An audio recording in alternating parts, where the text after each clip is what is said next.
imramti li żminni bni. Skont id-dizzjonarju Enċiklopedico della Letteratura Italjana, il-kantileni medjevali kellhom sekwenza liturġika mibnija fuq temi partikolari, kemm reliġjużi u kif ukoll profani. Dan jitfaxxidaw fuq l-oriġini Ewropea tal-kantilena. L-ewwel ħaġa li titfaddaw huwa l-fatt li min ikkupja u probabbli anke min kitibha sejħilha kantilena. Jiġifieri kien jaf li qed jidħol f'ċerta tradizzjoni. Issa kantilena s-saċ medjevali kienet forma libera ħafna, però x'aktarx li kienet waħda mill-ewwel forom ta' poeżiji illi ġew żviluppati għax ħarġet hekk kif kien ħareġ anke t-teatru mill-liturġija. Jiġifieri aħna għandna salmi u ġveru. U għandek sekwenza ta' linji fihom u għandek anke salmi li jitkellmu fuq affarijiet tad-dwejja kif inhi t-tema ta' din il-poeżija. Mill-kontenut tal-poeżija taħseb li Pietru Kaxaro seta' kien mitla ta' kantileni Sqallin u Saljani. M'għandix dubju, ġifieri dana kien poeta kif jgħidilna Brandano stess anki li kiteb poeżiji oħrajn, kiteb poeżiji żgur bil-Latin, allura żgur li kien jafsow il-letteratura Latina u probabbli ħafna alla volja ma tantx għandna eżempji speċjalment hawn Malta tagħhom tal-poeżija bil-Latin imma li nkitbet fil-Medjoevu. Li tinsawx li anke għaw Malta kellna nies li għadhom jikbu poeżiji bil-Latin sa' seklu 18. Ġifieri hemmhekk għandek tradizzjoni qawwija ħafna. Il-poeżija volgari ħarġet fil-fatt mill-poeżija Latina. L-ewwel tentattivi li saru kienu fi Franza, fin-nord rigward l-epika u fis-sud rigward il-lirika. U mbagħad l-eżempju ta' daw it-troubadours beda jintoġob kollumkien u xi nies lokali bdew anki jibdew jimitawhom u mhux biss jimitawhom imma jiktbu apparti bil-Provenzal bħalhom jibdew jiktbu anki fil-lingwa tal-post. Wieħed mill-ewwel postijiet li dan sar fl-Italja kien propju fi Sqallija. Ġa madwar l-1250. Ġifieri ġa fi Sqallija kien hemm tradizzjoni qawwija. Jekk Pietro Kaxaro bħala notar mar jistudja jew jagħmel xi prattika għal xi żmien hemmhekk biex jitgħallem is-sena ta' notar, allura żgur li kien jaf bihom dal-affarijiet la kellu tendenzi letterarji. Il-kelma Ventura li tidher fil-kantilena konna noħduha li tfisser ix-xorti, xorti tajba. Imma inti rbatta mal-isem ta' mara li kienet tiġi minn Pietru. Xi ġielek tibni din ir-relazzjoni? Il-kelma Ventura hija kelma interessanti ħafna. L-ewwel ħaġa għax ħafna ngħidu hekk l-ewwel nies li kommentaw fuq il-kantilena qalu ara Ventura hija kelma bit-Taljan, hija l-unika waħda li għandna f'din il-poeżija, allura din hija prova dil-poeżija prova tal-Malti safi. Li ġifieri madwar l-1400 u xi ħaġa il-Malti kien għadu safi li da uża kelma romanza waħda biss. Dan huwa raġunament żbaljat, għax jekk aħna nħarsu lej poeżiji ta' Bonamico, per eżempju, Mejju ġieb il-Wartu żgħar, jew poeżiji ħafna mill-poeżiji anke ta' Dunkarm lil Michelangelo Vassalli, per eżempju, ma ssibx aqqas kelma waħda romanza. Dak ma jfissirx illi fi żmien Dunkarm ma kienx jintuża kliem Taljan fil-Malti, jew lanqas fi żmien Bonamico. Ġifieri aħna rridu naraw illi il-poeta rari jirrifletti il-lingwa mitkellma, anzi, fil-Medjoevu speċjalment, imma anke llum alla volja llum kważi ħadd ma jammettija di min qed jekteb poeżija qed jagħmel sforz biex jitbiegħat bil-lingwa ta' kuljum. Hekk preċiżament kif ġodar normali inti ġib bajjat biex ibajjadlek il-kamra, mentri San Ġwan ġabu l-Mattija Preti. Għaliex? San Ġwan imbajjat mhux xorta kien ikun sabiħ u jaqdi l-bżonnijiet iġieniċi tal-post, imma hemmhekk hemm xi ħaġa iżjed milli hija l-prattika. Issa poeta jimxi dejjem iżjed mill-prattika, dejjem iżjed minn dak li hu ta' kuljum. Tajjeb, għalsa, Ventura. Mela, il-kelma Ventura hija interessanti ħafna hija obbligata. Obbligata mir-rima, l-ewwel ħaġa, għax titgħamel rima masura, u obbligata għax qiegħda ftar fil-vers, u obbligata anki għax qed tikkwota proverbju sqalli. Li huwa ki kambja loku u pajjiżi kanġi ventura. Min ibiddel jekk inti minn tixtajjeb jew tħossok żventurat f'post, mur x'imkien ieħor ħallissi b'xorti aħjar. Hija l-problema ta' kull emigrant wiex veru. Allura il-fatt li da mill-proverbju sqalli kollu għażel il-kelma ventura u mhux il-kelma pajjiżi, seta' qal pajjiżi, seta' qal loku, għax lok bil-Malti teżisti, seta' uża anke il-kelma kanġa, għax il-kelma kanġi fil-Malti teżisti. Da għażel ventura biss, għaliex? Sinjal li kellu xi skop. Kif għatlek diġà l-ewwel mħabba rima u mbagħad seta' kellu skop ieħor. Għaliex seta' kellu skop ieħor? Għax grazzi lil Patri Mark Montebello li poġġini fuq din it-triq kien meta kiteb studju fuq il-kantilena, jiena kont kurjuż fuq din kelma ventura, mhux biss imħabba rima, imma meta skoprejt illi da Pietro Kaxxaro kellu ħoħ Nikola Kaxxaro. Tajjeb, illi da kien imqabbad bħala supra marammeri, jiġifieri s-sovrintendent tas-swar tal-imdina. Tajjeb, ġifieri kien jaħdem propju fuq l-imramma, u dak iż-żmien super Marius propju għalla volja bil-Latin qiegħda ma l-kelma mramma. Tajjeb, allura ġa għandek link hawnhekk lessikali bej Pietro Kaxxaro l-imramma uħu.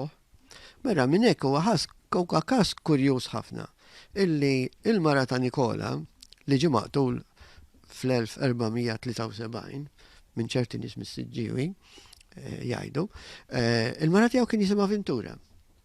Issa min jafx għaliex di il-kelma Ventura qiegħda fil-poeżija. Jista' jkun hemm xi riferiment għal di l-Ventura li kienet ovvjament tant zventurata illi r-raġel tagħha qatlula u li meta qatlula lir-raġel kif nimmaġina li jiġri f'kull każ f'kull familja li nistgħu nimmaġinaw, allura għaliha kienet traġedja kbira. Issa il-futur kollu li kienet qed tibni mar-raġel tagħha ngħidulu metaforikament dar tajjeb f'daqqa waħda waqgħu l-pedamenti u ġarraf kollox. Tajjeb, jiena nara li għandna 5 koinċidenzi hawnhekk li jistgħu jgħidulna illi din mhijiex propja inċidentali. L-ewwel ħaġa il-kelma mqiegħda Ventura. It-tieni qiegħda fil-proverbju sqalli li qed jiġi kwotat. It-tielet illi huwa isem ta' mara, Ventura, illi ħu Pietru Nikola kien miżżewweġ ma' mara li kienet jisimha Ventura u li ġie maqtul. Jiġifieri li hija traġedja kbira. Di poeżija titkellem fuq traġedja. Jiena nara daqsxejn mhux ħażin insomma bħala numru ta' koinċidenzi.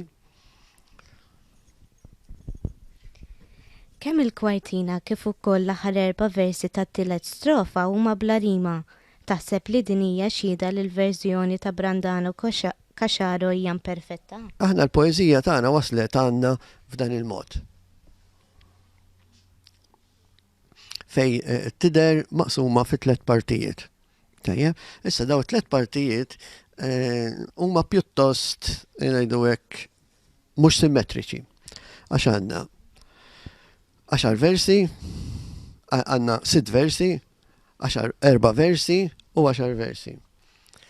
L-ideali jkun 6-4-4-6 u tista' toħroġ 6-4-4-6 għaliex għax hawnhekk għandna dil-kwartina iżolata, mentri hawnhekk qiegħda dil-kwartina imdaħla mal-oħra mas-sitta tal-aħħar.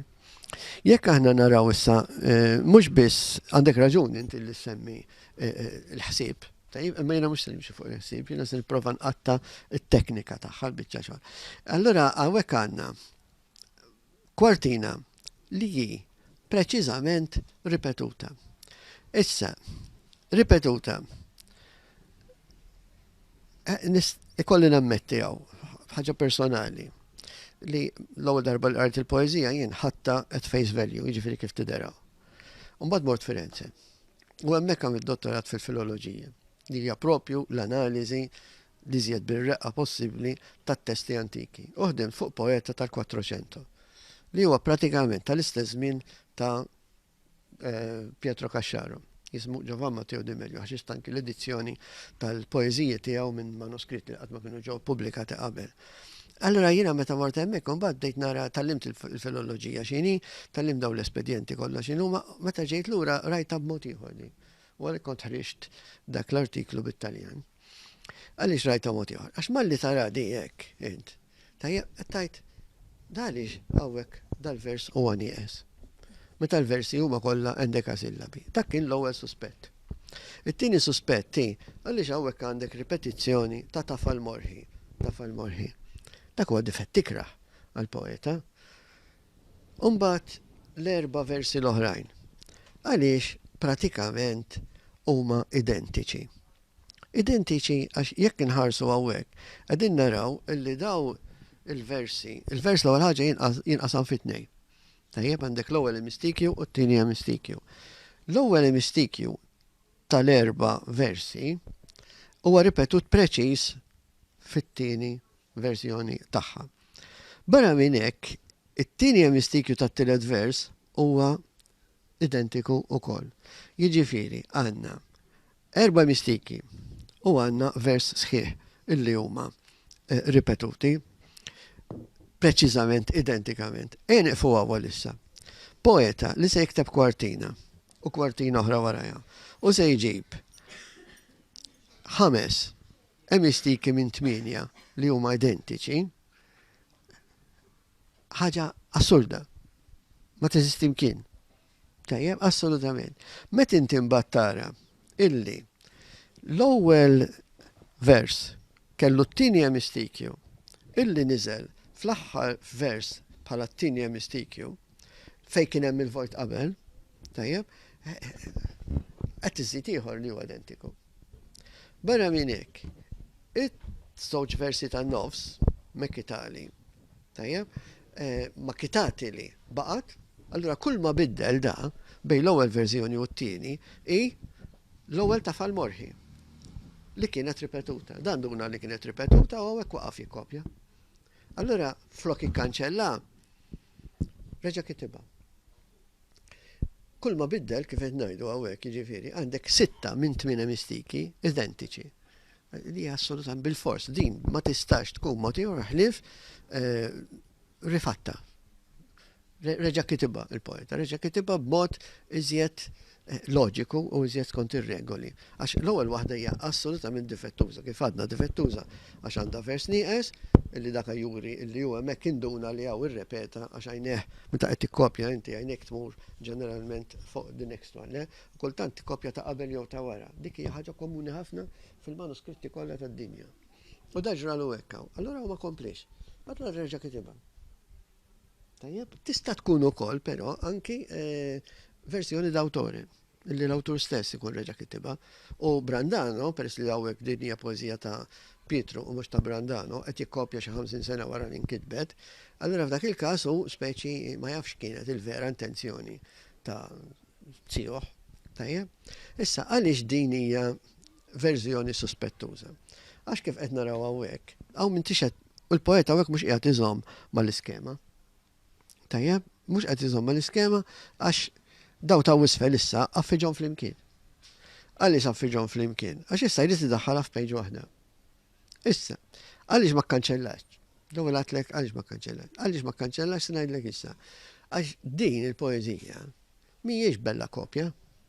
Din hija kopja skartata. Tantu hekk illi qiegħda fl-aħħar karti tal-manuskritt illi jservu biss biex jillegaw il-manuskritt. Dik kienet tattika oħra li nsibu anke fil-poeti Bologniżi tad-200 fl-Italja, illi kienu tan-nutara. Il-karta dak iż-żmien kienet ħaġa għalja ħafna. Allura ma kienux jarmuha.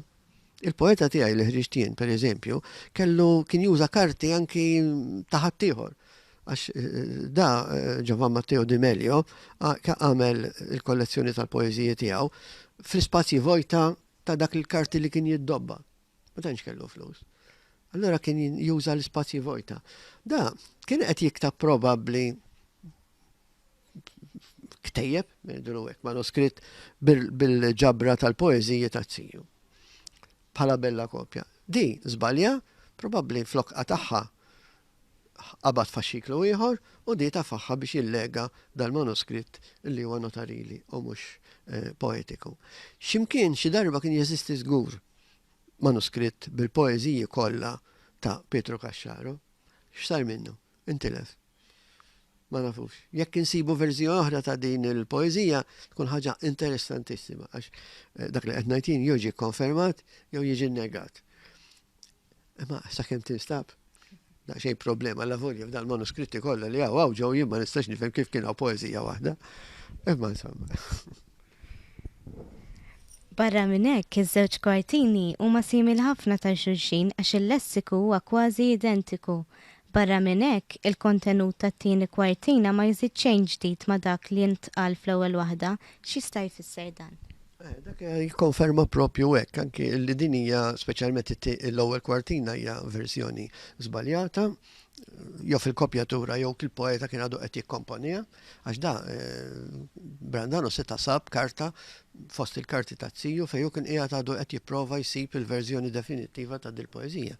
Għaliex dil-poeżija għandek 6 versi distiċi, jiġifieri bir-rima imbewsa, Umbat l-aħħar 6 versi distiċi, umbat il-kwartina m'għandix versi.